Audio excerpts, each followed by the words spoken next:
Good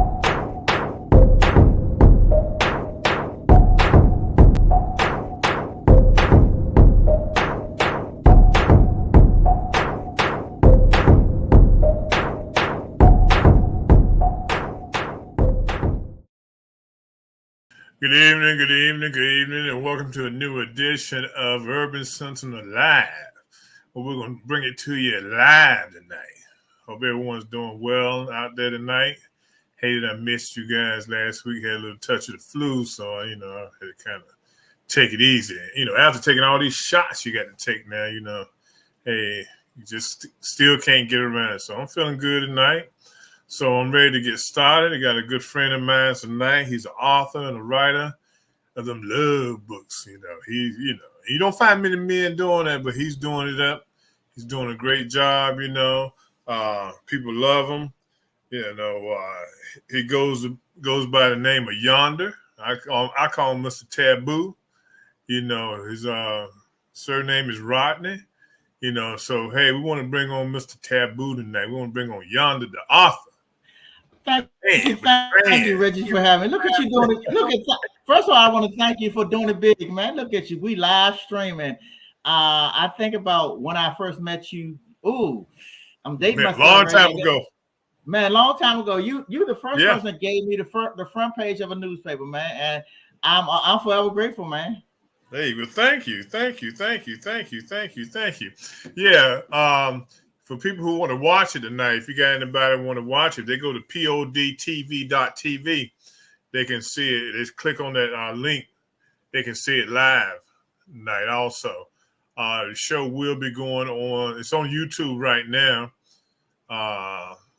And you can get it on Fire Stick, Amazon, all that kind of stuff. Fire Stick, Amazon, Roku. It's there, man. It's out there, So after the show tonight, you want to send out, to your people, tell them to check it out. So we're on Roku too. Oh, we're doing it big. Look at you. Hey, man, I ain't doing nothing, man. You know me, boy. I appreciate you, Reggie. I appreciate you. Yeah, just a little something, got my producer, Mark, he takes care of it all, so I appreciate him, for helping out and stuff, getting us started, So as my man was saying, we've been knowing each other for Lord have mercy. Since the 90s, 2000, Since the first look, matter of fact, you the one who put this on the front cover of your magazine 20 years ago, man. Yeah, so it's been a while. We've been, we've been knowing each other, and then too, we were from the same hometown, not same hometown, we were living in the same area at one time in Maryland. Yeah. But he moved down to Tampa. He got sedated and sophisticated on us. It was just time to get a change, man. Look, moved out to cold weather, Florida. You can't tell him nothing there. We posted pictures of him laying on the beach. We'd be out here 10 degrees out here, be 80 degrees down in Tampa. He laying on the beach, But it's all good, So I'm glad to have you tonight, man. We haven't had been a while since we've been able to chop it up, So like I said, to my listening audience, my man, here, he's into writing erotic books, okay?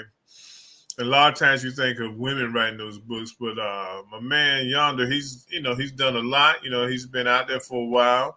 He has a following and everything, So tell the audience about you, man. What you doing? Tell us how you got started, man. Okay, I started writing years ago because I didn't like how books ended. So I started writing books to make them end the way I want to end. I mean, I'm a big reader. First of all, I'm a big reader. And I didn't like how books ended. And one day I was on a commuter bus and I was reading Rick Warren's Purpose-Driven Life. And you're supposed to read that in 30 days. It's a 30-day book. I read it all in one day. And after I read the book, I said, you know what? I want to be a writer. And I started writing from that day on a commuter bus going to work in D.C.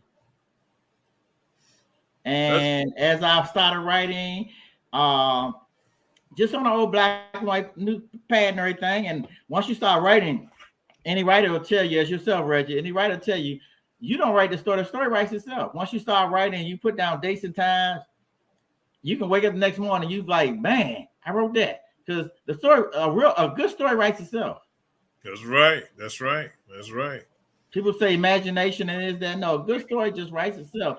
You put a pen in hand, if you have a storyline, it start writing itself, and then you put in locations. And I grew up in the Washington D.C. area back in the 70s, 80s, 90s, and it's a wonderful place to have a storyline. Mm-hmm. But okay, so you told us the why and how you got into it and everything. What have you contributed your success to? I'm humble. I help others. It's a few hundred writers I've helped along the way, from how to write the book to how to edit it. And then some of the writers I've had with me along the way, when they tell me they want to write a book, I say, hey, before you put the book out, tour with me for a year. Go out with me for 10, 15 times so you can actually see what you're getting yourself into. Because the biggest thing about some of the things in our culture is no one's done it before you done it. So you don't know how to do it. Mm-hmm. And I learned the hard way. I mean, I didn't know how to do a book signing. I just put the books on the table and just started signing. Didn't have a format. As I started going out more and more, I learned stuff. I learned how to do the setup and the whole 9 yards and everything. And as I bring it right out with me, I say, hey, work the table with me.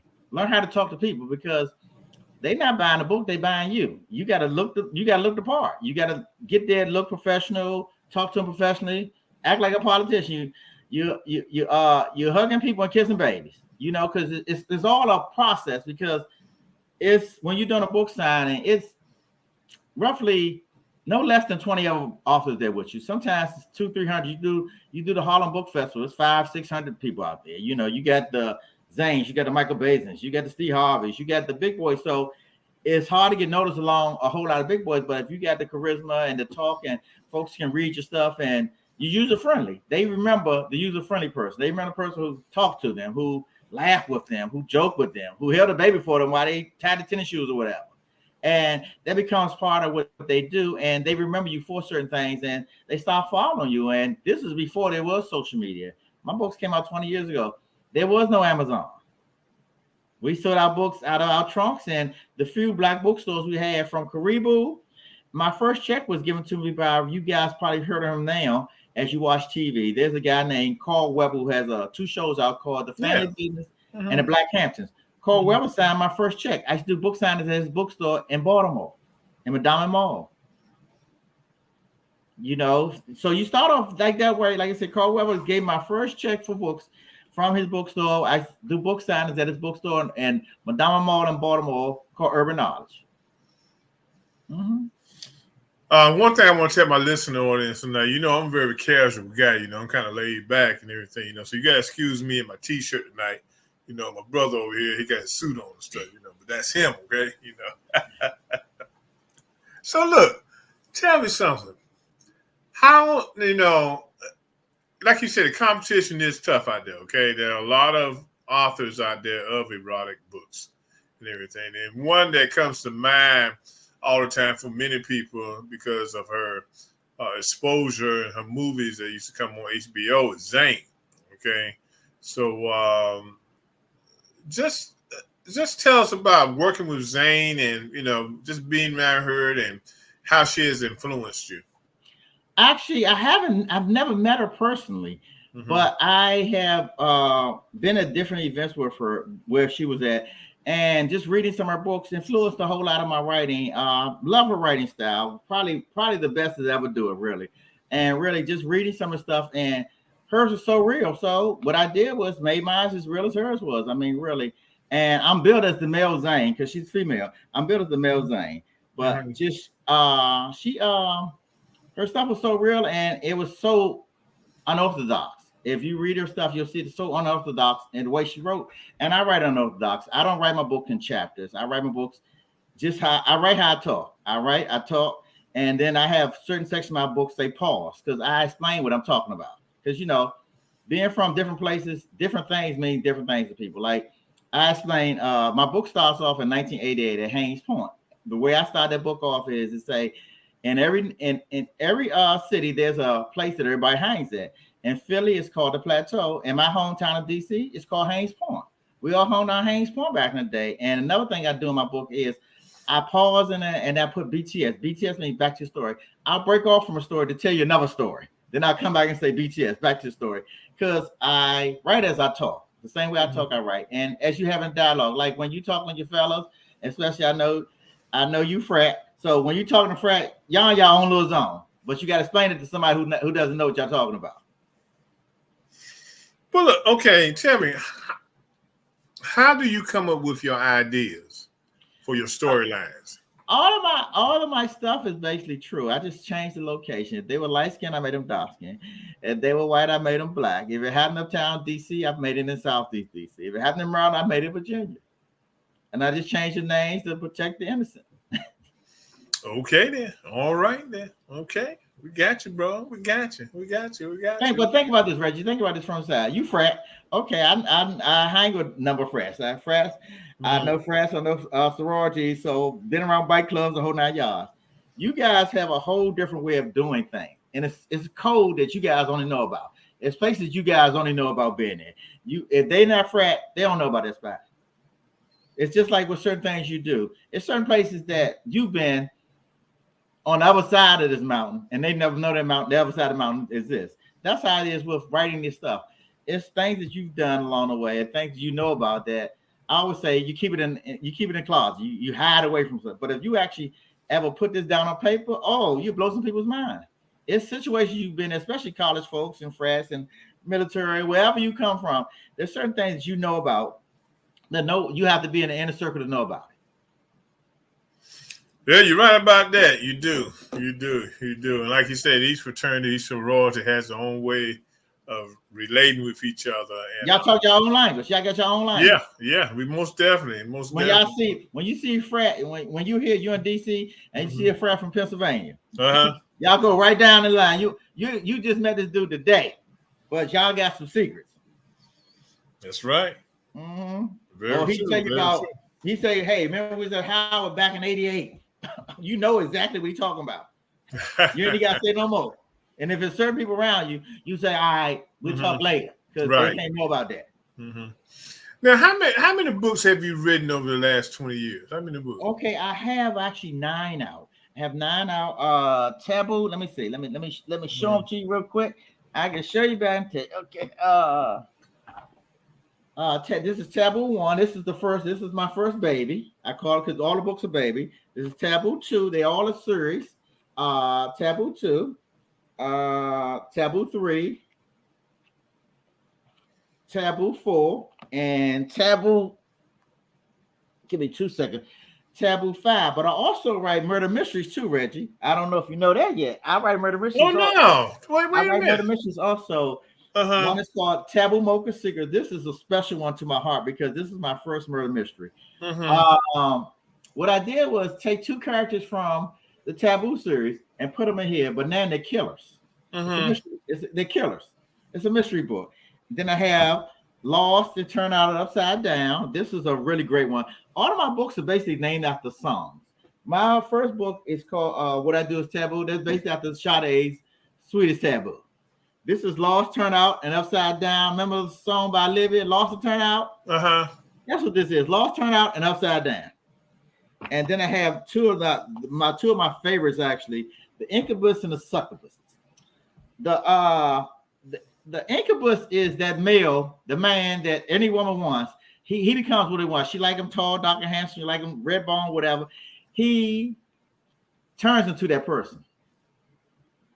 And basically, he takes a soul race based along the way. It's a whole lot of, it's erotic mystery thriller. And the Succubus is the woman's version of that. Basically, if you like them tall and pretty, chesty, you like them short and thick, she can hear you in her mind. And she becomes, you're at the club, she becomes whoever you want her to be. You know how you go in the club and you say, nah, that ain't my type. She can hear you. So she invents herself and becomes that person right there in the there. And she basically, you don't make it out of her house afterwards. What she do? Lock you in the basement? She kill you. She kill you. Oh, okay. All right. She a rough one. She kills you. She kills you. That's the whole premise of the book. Incubus and succubus, they become who you want. You know, you know how as men and as women, we always say we want this one, but that's who you're attracted to. You want the gentleman who's college educated, and that's what your mouth say. He's college educated, and he's good to his mother. That's what you say you want, but that ain't really what you want. You want the bad boy with his pants hanging down, with a big gold chain on his neck. That's who you get. Okay. And that's what they become. They become whoever you want them to be. And you just don't know it. Like I said, you go in the club looking for it, and she can hear your mind, and he can hear your mind on the other side as a woman. Hear your mind and say, "Okay, I got you," and you never leave the house. That's how they get their orgasm, by killing. Wow. Hey, you got some heavy stuff there. Look, my producer. And they really deep and fun along the way. Most of my books are short reads because I can't even say we're from the microwave generation anymore. We're even closer to that. People don't do big reads. I love James Patterson. I love Bob Dowsey, Stephen King, people like that. But no one reads a big book like this anymore. You get a short read because you ain't got a whole lot of time. Think about it. From having babies to working second jobs to getting education. No one has a whole lot of time. So if I give you something that you can't put down, you'll keep following me. So what's your average page read? Let me see. Let me see. They're under. Let me see. These are under. Okay, the murder mysteries are under 130, and the biggest taboo is under 200. I'm sure it is. Yep, okay. 199. Okay, good. It's just enough to get you. And each book is it's a cliffhanger. Taboo is 5 book series now. Book 6, and I'm doing another book. I have a everyday sayings book that's coming out soon too. Actually, it's just my own. You know how for years you use everybody else's quotes. You don't know your grandma quotes, knock on wood, and all that nonsense. I've lived enough that I made up my own sayings. And it's just every day. So that's one of the ones come out too. And like I said, with reading, we're not we're big readers, but we're not deep readers. We want just enough and each book is a cliffhanger. I leave you for the next in taboo 1, 2, and 3. It leaves you every book leaves you to cliffhanger. I leave you hanging up there. So you got to get book 2. You got to get book 3. You got to get book 4. You got to get book 5. Okay. Yeah, my producer says sometimes you just want the freak in the sheet.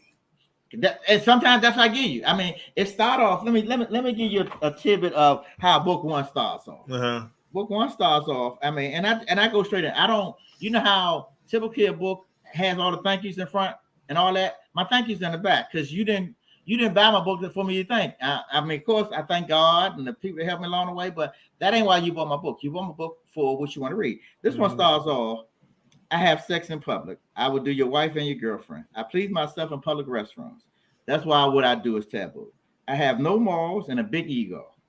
If I get you, woman, she will never be yours again. That's why what I do is taboo. Passion and lust are my specialties. One night with me will even make your thongs blush. That's why what I do is taboo. The positions I put you in will ease all your stress and also relieve all your juices. That's why what I do is taboo. Your wildest fantasies will be fulfilled. Your multi-orgasm will be world-class. Your body will crave mine. From now on, you only desire one thing, as if you are fainting. The one thing is me. That's really why what I do is taboo. Okay, bro. Now listen. My producer was asking a question. He said, has anyone ever recognized themselves in one of your stories and asked you about it? That's the craziest part of it. Folks that I don't even know. I did my first book signing I did in Baltimore. It was at an outdoor place it was a paint shop. They sold paintings and they sold books. The guy's name is Mr. Cliff. I'm not sure if he's still open. I can't tell you the name of the place. My first book signing I did there. And it was crazy because it's right by Lexington Market. It was outside of Lexington Market, by Lexington Market. And a young lady said, how you write my story? I have a character here called Maggie. Maggie's Madness. Maggie was married and she had kids, but her husband wasn't doing what he needed to do at the house. So Maggie was always out in the street. She's the girlfriend that every girl has, but she won't leave around her husband. So she's that girlfriend that everybody wants, that all the girls want, but they don't hang with her. They just want to know the story. So I've had that, and young lady was like, oh my God, how you write my story? Each time I go out, somebody say, I know this person. And it's not the person they know because I don't know you. Mm-hmm. Each book, everybody knows someone in this book. They be like, man, this is my boy. This is my girl. Man, this happened. I was down Haynes Point in 1988. But it's not your story. That's why I tell people. People always, this is something for writers. People always say, I'm going to write a book. It's going to be this, it's going to be that. There's no book that hasn't been written. Really, no matter what anybody's writing. Because whatever happened to you happened to someone else. Really, it really did. You just don't know it. I always tell folks who say they're going to write books, write it before someone writes your story and you think they stole it. Have you ever been to a bookstore and you read something, you like, how they know that? Because they was there. They just did a different time, a different date, doing the same thing. Right. I always tell people, I'm going to write a book. Go ahead and write it because someone else has it. Trust me. Mm-hmm. Someone else has written it. They just ain't put it out. Right.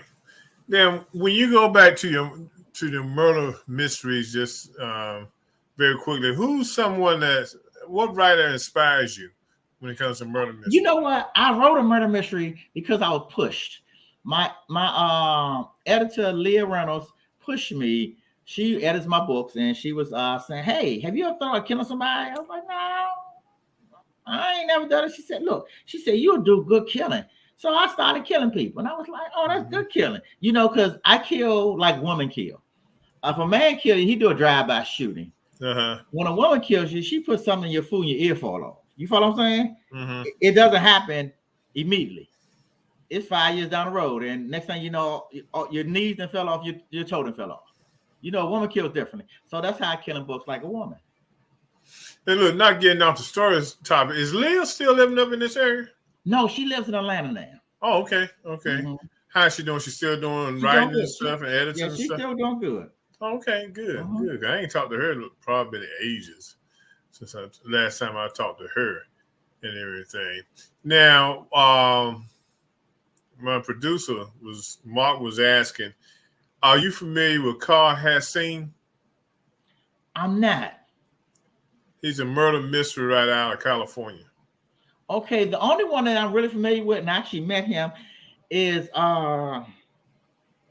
Walter Mosley. Mm-hmm. He wrote Devil in a Blue Dress. And he's the most well-known one. I know there are others, but and that's one of the reasons why I wrote this also, because I wanted to be, you know, we read murder mysteries, but most times we don't write them. The most well-known murder mystery writer is Walter Mosley. I met him down our way, Reggie. I met him at St. Mary's College, and there was only 4 people look like him. Me, my wife, my son, and him. Uh-huh. Everybody else in the audience didn't look like us. Mm-hmm. Sold out at St. Mary's County. I mean, a free event at St. Mary's College a couple of years ago when nobody there was three people looked like him there. Everybody else didn't look like him. And that's his buyers. Now, why do you think people are ashamed of the fact that they like erotica books? You know what? I heard I'm gonna quote something that Kirk Franklin said when he said him and Steve Harvey used to be on tour together.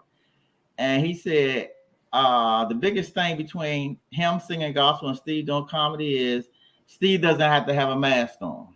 Kirk said all church folk mask themselves. And I have to agree with that. We one person on Sunday, we somebody else Monday through Saturday.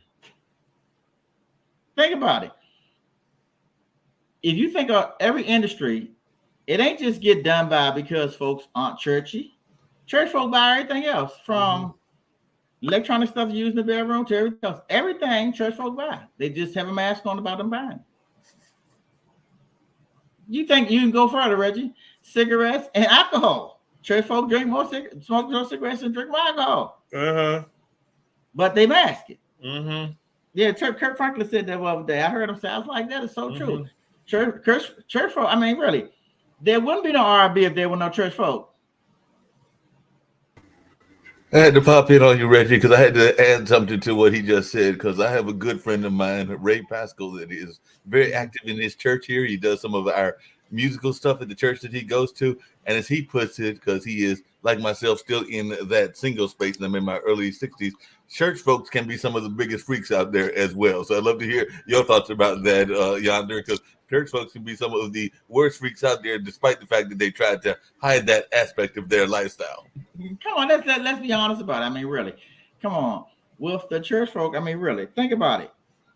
If you go to church, any church to this day, right there, it's 85% women. I've done everything in church, you know, Reggie, except preach.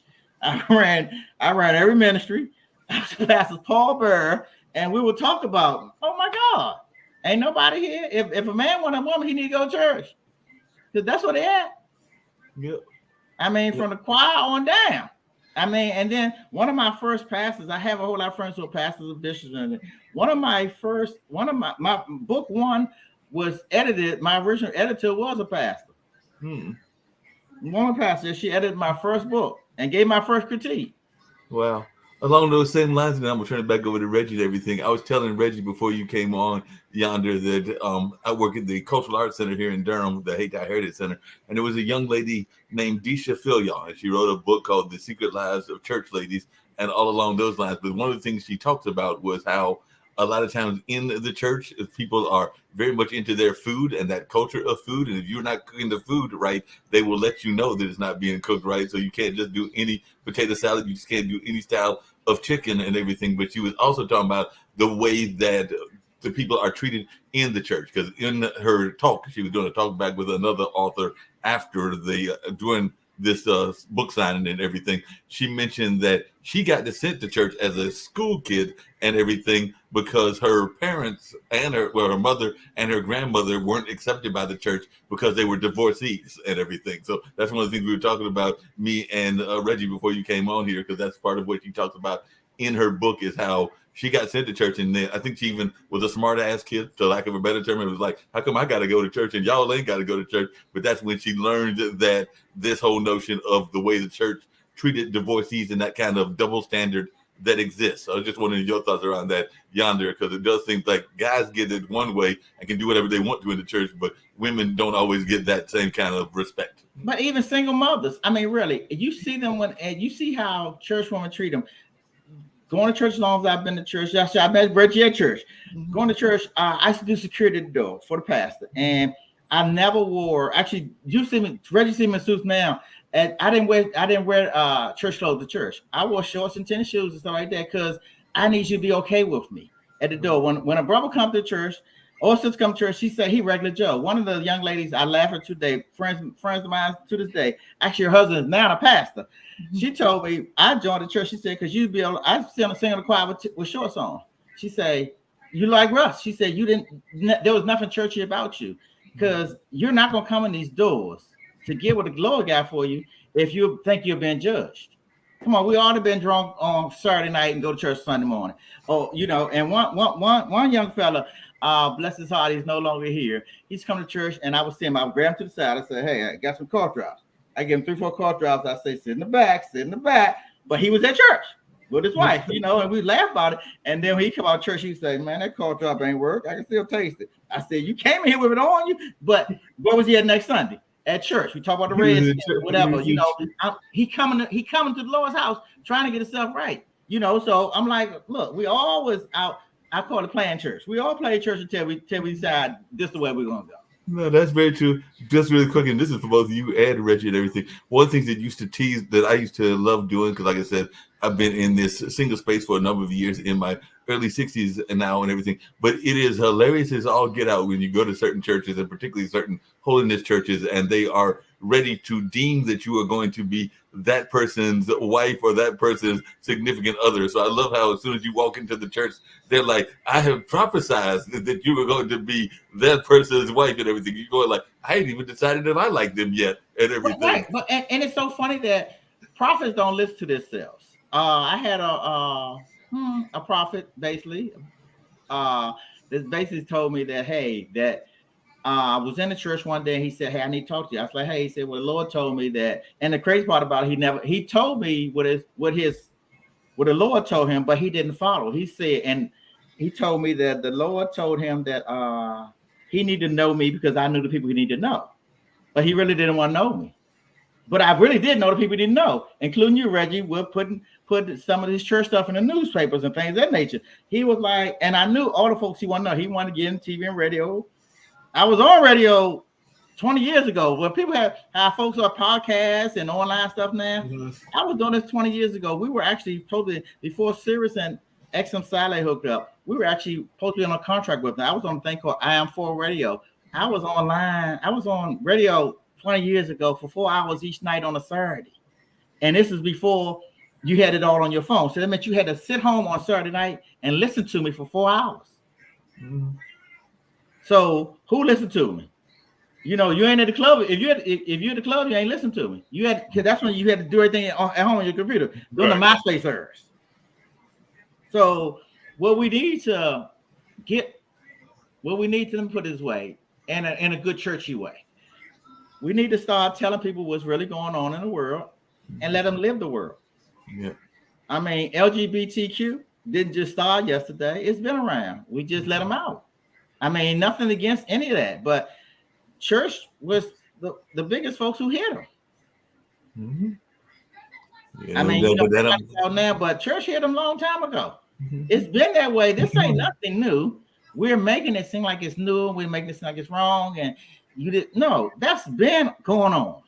No, and I'm gonna bounce off like I said I was gonna do, but and Reggie kind of alluded to it. But as I bounce off, I'd love to hear even more explanation because I'm of the opinion that you got a lot of brothers and a lot of sisters even that will look at porn. They will read books, like I was just telling in the chat. I've got a copy of Candy, and I definitely have a copy of Fear of Flying, and all along those lines. But people don't want to admit that they have those books, and they will try to hide those knowledges, and that they are using those books, and they are even using that as a form of foreplay or just a way to get their life going and everything. So I just wanted your thoughts around that, because you got a lot of secret people that will read your book. They won't even acknowledge that they will read your book. Look, Playboy wouldn't exist if we didn't buy it. Exactly. There wouldn't have been no Hugh Hefner. He'd been Joe Hefner. Think about it. There wouldn't have been. You think about, you go back in time with things of nature of the Playboy books, Hustler magazines, things of nature. This didn't just start yesterday. We've been doing this. We just never acknowledged it. When I first started doing book signings, I would do book signings, then folks wouldn't buy the books for me, but they'd go online and get them. I was like, say I'm doing a book signing, I sell 10 books that day. But somebody, if 50 books online get bought that day, because I gave my cards out. You won't let nobody see you doing it, but you're still doing it. You know, so that's where it comes from that. That's how they're rolling. Yeah, go ahead. That's like those people. With all the scandals going on in the churches now, have you thought about writing a book, say, on a church pastor or something like that? You know what? I'm gonna tell you personally, and I say this all the time. I write about stuff that I personally know. I don't know of any, and you know what? If it is one going on, I hope he's gonna write it himself, whoever that might be. But I write about stuff that I don't personally know about any. I know plenty of bishops, plenty of pastors, know plenty of folks from the church scene, and who actually talked to a good pastor friend of mine the other day. But I don't know it any. Now I know some good ones and some bad ones of everything, but I don't know of any of them. But that let them be their story. I try to write what I know. Folks go into fantasy and imagination. I write what I know. Like I said, I don't know no killing, but I done seen enough. Look, we didn't watch everything from Murder, She Wrote as children to every police story. Think about that. So we know how to kill some people just from TV wise.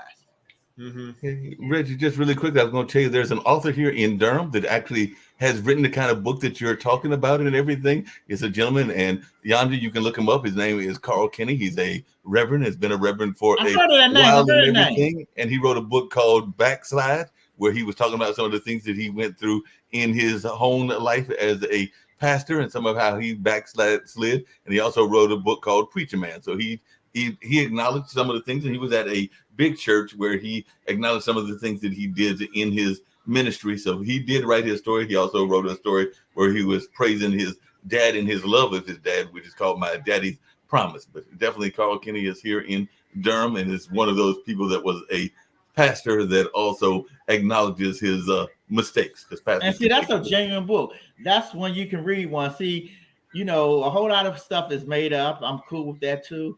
But when you have a genuine story, it comes off so different. It's a page turner. You like, it's just like watching a good story on TV. You can watch everything from Tyler Perry to the New York Undercover show. You know, all the CSIs and everything.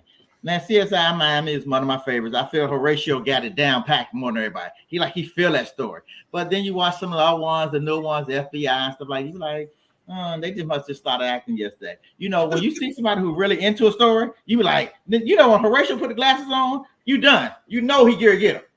Yeah, you know what I'm saying? You watch it when he put the glasses on, you like, oh man, it's over, dude. It's over. But Yonder, do you like? Because one of my favorites, and I don't know if Reggie likes it, but are you a fan of Criminal Minds? Because I'm a big fan of the profiler shows, and I love Criminal Minds. I'm gonna tell you who my favorite character on that is. The young boy. Mm-hmm. What's his name? The young one. He 25, 30. Yeah, the one that's the profiler, got a lot of his growing up kind of stuff going on. And you know he has what they call a photographic memory. Spencer. Man, that's my dude. I can't tell you what his name is. Oh, that is my dude. Yeah, I think the character's name is Spencer, if I remember correctly. Yes. Man, that is my dude. People don't understand that. I watch TV for people watch for different stuff. I watch everything. I'm gonna tell you one of my favorite shows is it's come back on. What's the guy's name? His son name was Adam. John Walsh has come back on. I like storyline. It's storyline. You got to build me there. You can't just hide. We're shooting everybody. We're doing America's Most Wanted. America's Most Wanted. That's the one you think about. You know, he's coming back on now. Yes, with his son. It's storyline. You know, he builds it up. Okay, he was 5 years old. He here, and they was in Southeast DC. Then they moved from Southeast DC to Northeast DC, and then they went from here to uptown by Howard University, by the yard. You follow what I'm saying? And he goes, it's storyline. You have to build the storyline. I got to build you up to put you in. I need you to feel where I'm at. Like, for instance, some of my characters, I have real names. They're based on some real people. And one of the characters' name, I had to make his name was his real name. I had to get a synonym for his name. And it was Shake because the person shook all the time. So it had to mean the same thing. It had to make them so real. Even some of the names in there. If your name was John Thompson, I made you James twice or something. Yeah, I need you to feel the JT in there. You follow what I'm saying? I need you to feel, because when you see the characters, they become villains or they become heroes. I need a villain. I need a good villain, and I need some good heroes in there.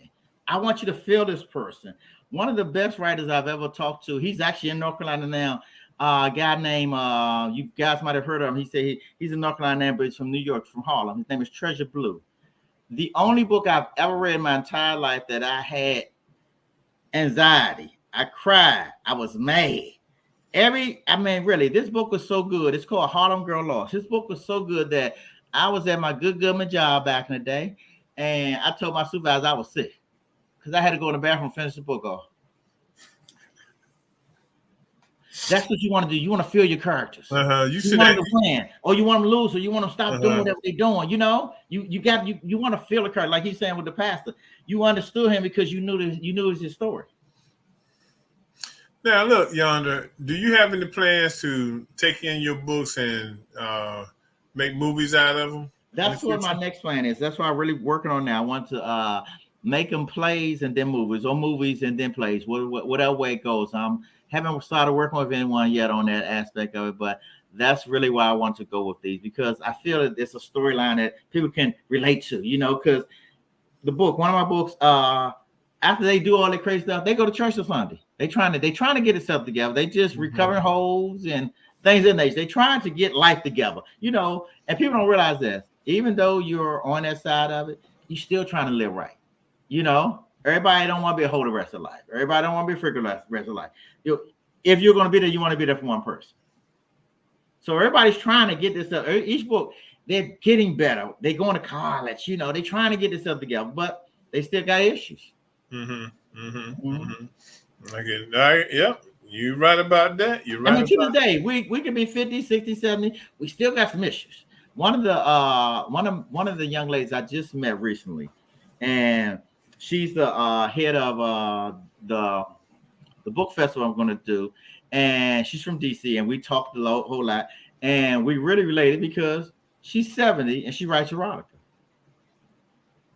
She's 70, she writes erotica, and when we first started talking, I was like, Okay, I said when I, you know, you sign up for stuff, they don't let erotica in all events, but this one had erotica in it, and I said, hey, I write erotica. She said, oh, that's fine. I write it too. I was like, you write erotica? And like I said, she's 70 years old, and to hear some of her stories, she was like, whoa, ho, ho, ho.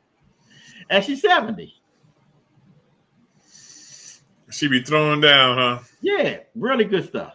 Now you say she lives in Florida now. Yes. Oh, okay. So tell me something about this upcoming book festival. Okay, it's called a Fresh Book Festival. It's in Daytona. I think this is the 11th or 12th year, and it's international. They do a whole lot for the kids down there because, you know, not just because we're in a book band, they've been doing this before. They do all sorts of things where they give out kids books and they have them in there, poetry slams, all sorts of workshops and things of that nature. It's called the Fresh Book Festival. It's in Daytona, Florida, and it's the 23rd through the 25th of 22nd through the 25th of February. And also, not only is it a book festival, they do they have an international movie festival also, which starts that Thursday. The book festival does a movie festival, and they do a book festival. So I think it's really I've been meaning to go for years. Now that I'm down here in Florida, I said I'm a lock in and go down there. And I talked to a young lady who sponsored the event, and we had good conversations. And she was like, "Hey, I can't wait to meet you. I can't wait to get stuff." And I sent her some books. She's like, "Hey, we good." And then we found out she's from DC also, so she was telling me about stuff that happened down the Fox Trap. We was like, Fox Trap. She talked about Howard University, Marion, Riverfest, and you know, we all there. When you're from the DC area, you know about all those events, right? George Avenue Day. She was like, uptown. She said they hung with the Fox Trap, RSVP. You know, I know about all those places. When DC was a fun time. You back there. Back in the day. Back in the day. High Theater. He said, and Mark was asking, have you done the Zura near Houston Festival? I haven't done a whole lot of festivals. And reason being, my books come from a whole different aspect. I don't do a whole lot of book festivals because we usually do conferences when I do my books. I've been hooked up with a group called the Black Tigers Motorcycle Club. So every year for 7 years straight, they will have us down there. And you know how you have a ski trip? They have a big festival for bikers. And they call originally when we went down there, they was, you know how we go a ski trip, you the dead space, they want everybody to sit at the hotel. We became the dead space. They gave us a small room, seated 200 for people. We sold it out that day. The next year they gave the room, had 500 people. Took no problem. The next year they gave us a place that had 800 people. Okay, y'all ain't gonna fill us out. Then for the last 5 years they gave us a place that had that seated 2,000 people. Not a chair. People sitting on the floor. People standing up. So what do you do in the conference when you do a conference? What we do is we have folks write down a question they want to ask, put it on a postcard, and put it in the bag. No. You know, we're not going to judge you. We put them out and we read them and we talk about it.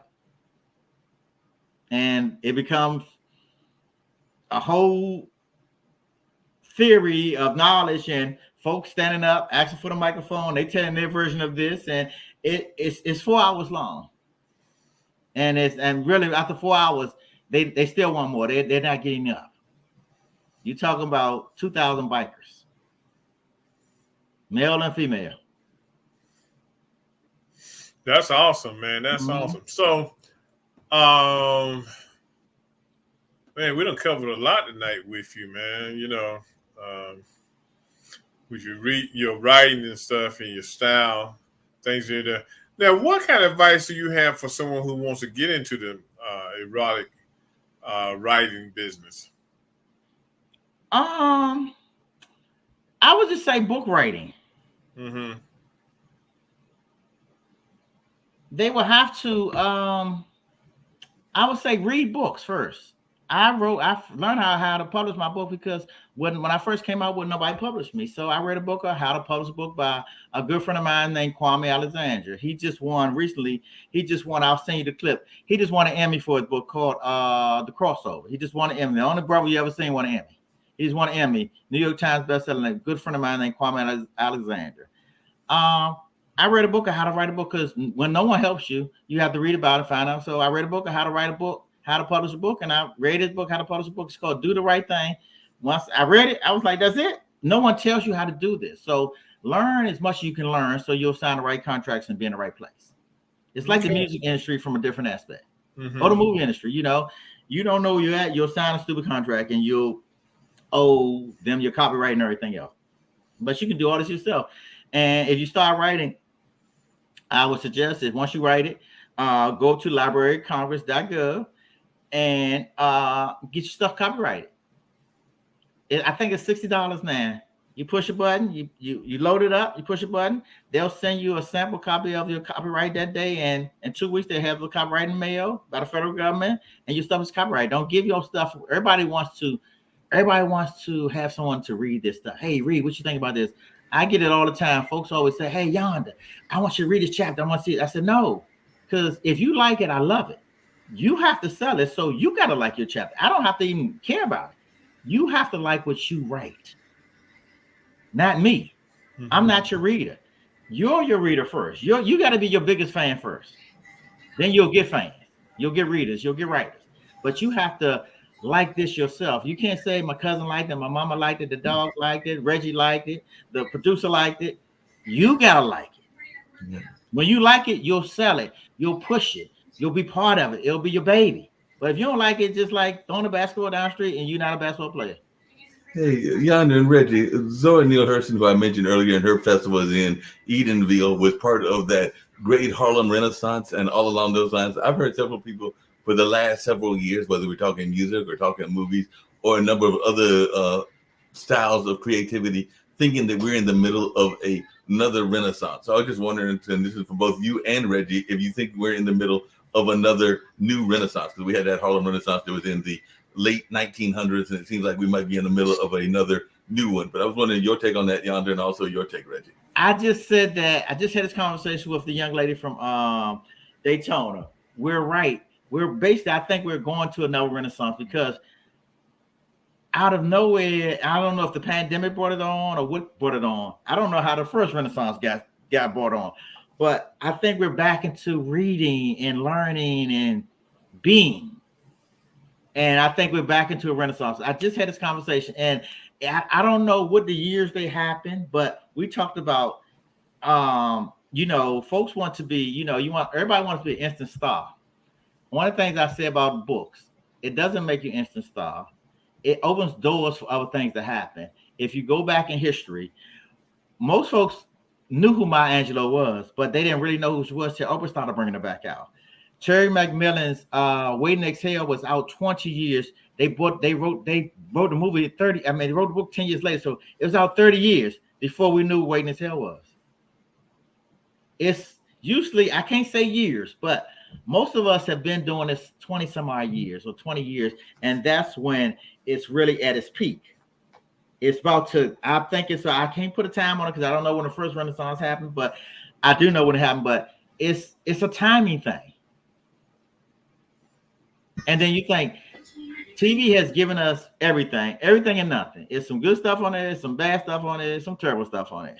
So, and then with books, you have different ways to read them now. One time you had to have a hard copy book. Now you can get the Kindle and you can hear audio now. So that's a whole different, those are different ways of getting people. Some people will never read a book, but they will listen to 20 books in a month, Yeah. That makes a lot of sense. I would love to hear Reggie's thoughts, and I'll pop up again and everything. But to your point, Yonder, Hidden Image and Black Panther, I think took about 20 to 30 years to make and everything. So those books were out there a number of years before they were made into movies. I think Black Panther was originally a comic book, if I remember correctly, and definitely Hidden Image was a book, and it wasn't made until a movie. So some 10 or 15, 20 years later, and you got to go through that whole process of even getting it created and getting the studio behind it. But I know that was on the shelf in a number of places before it got made.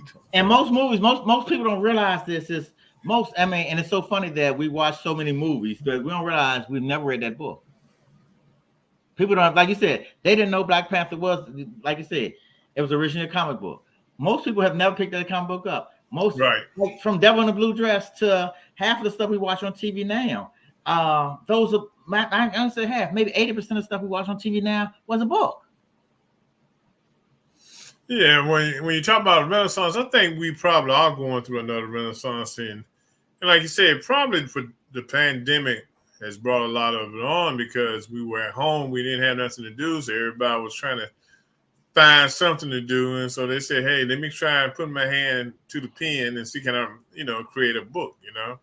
There's a lot of books out there. Some of them are good books, some of them are bad books, but you got a lot of authors out there now, that have put books out, and I think that the pandemic gave people the push to do it. But I think also people were looking for extra cash, okay? Or looking for... And it's not going to bring cash directly. Yeah. It's like making a song a day. Unless you're one-hit wonder, you're really not. If you don't put anything into your craft, it's anything from going to college to working a good job. If you don't do anything in your craft, keep making your craft better. I mean, really, I'm a writer. I'm a reader first, and then I'm a writer. And most of the time I can't watch a whole lot of TV because a good storyline is a storyline. Whether you get it from church, wherever you get a good storyline from, a good storyline is a good storyline, but you have to expand on it. And if you don't expand on it and keep upping your skills and everything and getting around, most of my friends are authors. And it's like, iron sharpens iron. We sharpen each other. Hey, have you done this? Have you done this? Hey, look at this. We don't read each other's books until they're out because we're not critiquers. Let the editor do their job. But we don't read each other's books until they're out because one of the biggest things you'll find out is I might like it and the world loves it. For instance, with my first book, one of my first editors took out one of my main characters that all the women like. It's a character named Maggie, called her Maggie Madness. And she said, I just don't like her. And I bumped into her years ago at Applebee's in Charles County. And I told her, she said, and I showed her a book. She's like, oh my God. I said, Maggie got a story on. She's like, I didn't. It wasn't you just editing. She didn't. She was the editor, but she wanted to take control of the book. Let the book do its own thing. She didn't want to edit. She took the whole character out there. And that's back in the day when we wrote and then we typed and everything. So basically, after she took it out, I had to type back up again and put Maggie back in there. I was like, no, she's a character of her own, and she's created a whole lane of her own. Women love Maggie. Just because you don't like it don't mean somebody else like. Come on, that's right. Everything from Shades to Grey to Baldowski to the Reacher series and stuff. You can think about everything we read. Somebody else liked it. I mean, we can go down to even music. Okay, I don't know what Taylor Swift sing. Somebody like her. Matter of fact, some billions of folks like her, right? Oh yeah, she making boy. She making. I mean, you go back from Paul McCartney to the Temptations. Somebody liked them. That's right. It ain't necessarily had to be you. Yeah, boy, some money out there, man. Some money out there. And you think it's time. I mean, you think of time. It's some people. It's some authors that like the producer was saying, it's some authors that folks never heard of. But if you read their book, you're like, this is good. This is really good.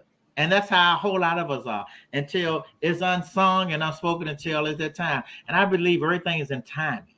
I mean, the right time for the right thing. I mean, really, from EU playing the butt to Chuck Brown out, everything's a timing. When you hear some Chuck Brown from DC, you're like, whoa, but when they hear it from out of town, they're like, man, what is that? That was out back in 72. They hit Bustin' Loose. They're like, man, that's a nice little sound. You like right. That? That record was made in 72. Yeah. And the butt is 30 years old. They hit a butt, people still And then the Beyonce folks didn't know who Frankie Belly was. Yeah. That's the same song Before I Let Go. Yeah. That's right. That's right. Hey, look, do you know Nina Fox? I do know Nina Fox. I've done events with her along the way. Yeah, she's another erotic author. That's really good stuff. Really good stuff. Yeah, well, I tell you, man, it's been great sitting down talking with you tonight. Man, the pleasure's all mine, man.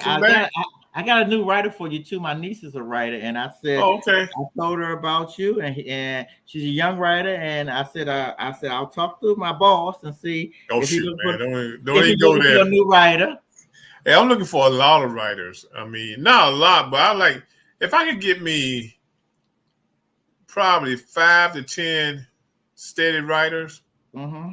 I'll be doing good. And right now, a couple of things I'm doing, looking at South Carolina State, work with their journalism department. Also looking at working with Howard University's journalism department. And I better look at my university, North Carolina Central University's journalism department, before they get me for looking at everybody else and not looking at my old school. Where did you go? I know you went. Where you went down south? Where you go? I went North Carolina Central down in Durham. Okay, come on. Look. Anywhere you go, bring me with you, man. We can do some book forums and things of that nature, man. Because young folks, like I said, they know how to do everything else, but this is, I ain't gonna say it's hard for them. It's just learning the ropes. I mean, really. They probably can do it quicker than anybody else because they know the ropes. They know all the new technology and everything. Because I still write my books the old-fashioned way. I mean, I type them, but you can do a book on your voice, on your phone now. Oh yeah, most definitely. And then they use AI, which I don't suggest they do a whole lot of that. If you write a good story, write a good story. Be the writer. Be who you are. Write the good story because you use AI for everything now. And I think AI is going to hurt because you're going to get the lazy writers out there who just going to speak an idea into AI and wait for it to pop out. And you're going to get duplicate writers. Yeah. You're going to get the same story 20 times. Just like, for instance, if you buy on stock stuff, you get book on and you lazy, you don't want to go out and get a photographer and get a photo, you get some on stock. I had a good friend of mine, world renowned now, doing good stuff. And I remember years ago, he said, "Hey man, I can't do it that way. I got these people who's gonna do my front cover." And I said, "Look, man," I know you don't want to hear this. He said, "What?" I said, "I've seen that front cover before." He said, "Nah, you ain't never seen this before." I said, "Look, I'm not trying to get on you, man." I said, "Listen to me. I've seen it. I read everything. I'm on different websites. I'm on book stuff all day long. Mm-hmm. I seen that." And about 6 months later, he said, "Man, I've seen it on six overcoats myself." I said, "You seen it on 6? I seen it on 60." He was like, "Dude," I said, "You want your front cover to be yours, fresh. Even the name of your book." Like I said, this one, my first book cover cost $2,000. Mm-hmm. And people probably say that's a whole lot. No, I needed to stand out by itself. You won't see this no more because I own all the pictures to it. You won't see this again. You won't see this. You won't see this because I own it. I went with him. The first one, it had to be different. Basically doing a front cover cost more than the book cost. But I needed to stand out by itself. I didn't want to look like no one else. I didn't want nobody to say this was stolen. That I went with the photographer. She got the models. She did it. She did the pictures, and she did everything. That's where you got to do it. So look, tell the listener audience how you can purchase your books. Okay, all my books are on Amazon. I mean, I've been on Amazon, which is so great. This is the greatest part about the writing experience now. Mm-hmm. When I first came out, we had to buy books in bulk. They was in the back of my Chevy Blaze. I bought 1,000 books. You had to pay all this crazy money for them. There was no Amazon out there. We have agreement with my books are printed and they're in Amazon. So you go on Amazon, you can get any of them. What I do is Taboo 1, 2, 3, 4, 5, or Incubus, Succubus, Lost, Turn Upside Down, or Taboo Mocha Secrets. Put Yonder in Amazon and put What I Do is Taboo. They'll all come up. Sometimes they give you a budget price. If you want to get in contact with me directly because you want a signed copy of it, I'm going to leave my email address. It'll be in the link and everything. And you email me and I'll tell you, give you a bulk price of them or, a discount price, and I'll sign them all and I'll send them to you directly. It's Yonder Taboo at gmail.com. Again, Yonder Taboo at gmail.com. And I'll give you a PayPal link or one of the links or whatever, Cash App, send it to me. The next day, I'll sign them that night. Next day, I'm at the post office, mailing them off. And post office is a great place, too, for promotion. One of the biggest things I tell folks, you promote anywhere you go. I met a young lady at the post office when I worked at L'Enfant Plaza 20 years ago. Keisha and I can't tell you the other name. They started coming to my events. They were post employees. So I'm signing books and putting them in the envelope. I said, "What you write?" I gave them books. 20 years later, I was down at Commerce, downtown DC, and I'm signing a book and put them in thing, mail them off. And young lady said, "Yonder." She brought all the girls from outside the post office who were in there, who were in the back room. They was like, "We know you. We got your stuff." They still buying books 20 years later. The postal folks. I love post office employees. That's the way to do it. That's the way to do it. So, like I said, and you get places that you have no idea about because you got to mail them books off. And like I said, Amazon will ship them directly, but if you want them signed, but I was signing books because somebody sent me money, sign books. And like I said, each post office, I'm in DC area, DC, Maryland, Virginia area. And like I said, I've been knowing these young ladies 20 years. They started coming to events of mine, and we're still friends to this day. That's book good. club. I love book clubs. If you guys have any book clubs, I love to come to book clubs, sit down with you, have something to eat, something to drink, and let's talk about it. Because people love to talk. And once you talk about it to a book club, they them all bought 10 books a piece. I got 9 out. And then they'll tell their friends and more friends and friends. And, you know, because people still have book clubs, which is so cool. Yeah, it is. It is. It is. If they're not meeting in person, they're meeting on Zoom. Yeah. And I'll do a Zoom call. I'll come to you. I mean, really, because when you see people and touch people, hold their hand, shake their hand, give them a hug, take pictures with them, they feel like they know you. So once you feel like, you know, I'm your big brother, your little brother, your uncle, whatever you want to call me, it becomes family. And then they'll tell some other family member about you. It's like you their cousin. Hey, my cousin got a book out. My family, I'm called everything. I'm uncles. I'm everybody's uncle. I'm their big brother. I'm their little brother. Right. My family, you know. Right. Hey, look, Mark said, this is one last comment that Mark has before we shut down. He said, when are you going to make the frat or sorority erotic book? Well, one of y'all got it right. I wasn't in the frat. I know enough sororities. I think I've said some things they don't want me to say in some of those. So, but they're big fans. Then look, you frat Reggie, help me write it. We're gonna have a collaboration, and collaboration on that. The word is collaborated. I'm not frat either, so I can't write a frat book, but I do have frat brothers and everything. Reggie, I'm gonna have to tease you because I got friends at the North Carolina Central University. So if you don't go down to the journalism department, Brett Chambers and a number of those other professors, including the folks at WNCU, might come and decide to beat both of us down because you go to Howard and you go to South Carolina, but you're not coming to Central or Shaw or St. Aug. So we might have to grab some journalism kids from our neck of the woods as well. Yeah, because I was thinking about that the other day. I said, I'm talking to Howard, I'm talking to South Carolina State, putting things in place. I said, I better get down to North Carolina Central where I went to school at and put something in place down there. You know, Reggie, we could do a frat book. I have a good friend as a Kappa, and I have been to CIAA with them. I got mad love for them because I go to events with them. I've been out to the Redskins game with them, and they tailgate. And then I also did Morgan State's homecoming. So I knew both sides of that.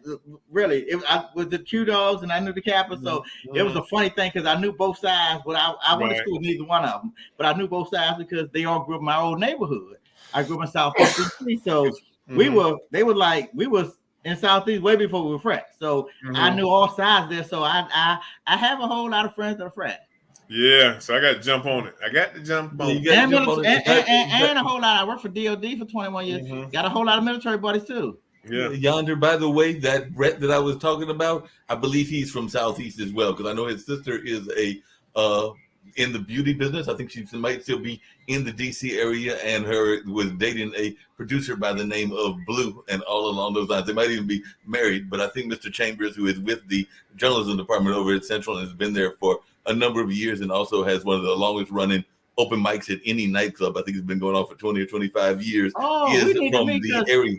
Because because all DC love all DC. I have to say that once you say from DC somewhere, it's a different love when they see somebody from their neighborhood. Like, where you up at? I say it all the time. And that down here in Tampa, we have a whole contingency of DMV folks, I call them. When we see tags that had DC around on, we're like, where you from? And we it's relationship right there just because we're from the same place. Yeah, like I said, you and Brett will probably get along because I'm pretty sure that he's from Southeast because I know that he's definitely from that area. We family. We family then. Yeah, cool. Okay, man, we got to break on off. One, it's been great sitting down with you and chopping it up for an hour. You know. Hey, Reggie, I got one last thing I want to say. I'm part of 2 anthologies called Joy in the Morning and Joy 365. They actually both hit Amazon bestseller. One hit Amazon bestseller last year. The other one just hit Amazon bestseller maybe 2 weeks ago. And we do a whole lot of big book signings too. They are actually my face side of my books, which actually hit Amazon bestseller. And I know 2 years ago, we supposed to have been going to, our picture was on New York Times Square. It was actually on New York Times Square, but we didn't get to go up there because it was COVID time then. But I know she's supposed to be doing a whole lot of big things this year. So when I do them, I'll make sure I let you guys know. Maybe you guys interview me up there. Maybe you guys interview some more of the folks in the book. It's 365 authors in each book. And that's a whole, and mind you, 80% of the authors actually are pastors. 365 authors. Yep, is a book for every day of the year. It's like for every day of the year. Yep. It's like a devotional book. Yep. Oh, okay, cool. Good. Good stuff. Good stuff. Good stuff. Good stuff. Good stuff. Good stuff. Okay. Well, look, man, I got to roll, man. To my audience, this has been your boy Reggie Kearney, your Urban Sentinel Live, with the Mr. Erotic himself, Yonder, and his line of taboo books. You know, please check them out. Go to if you just email them at yondertaboo@gmail.com. And of course, they're for signed copy, and of course, they're on Amazon and all the majors. If you go to Books A Million or Barnes & Noble, if they don't have it in there, you tell them get it. They'll have it they'll have it there 2 days later. Yeah, I want you to support this young man. You know, he's doing great things. You know, he's a great author. You know, so support him. You know, we got to support our own and push him. Okay, you know, then. One day you might see one of his books on the big screen or on a television show. But exactly, you know, support him. Please go out and support him. You know, buy a couple of books. You know, help him out. You know, like I said, it's all about support. All about Black support during this month of Black History Month. Okay, so look. Until next week, I want everybody to have a good one. Yonder, again, thanks for hanging out with me tonight, man. It's been good. You know, you and I'll be talking again soon.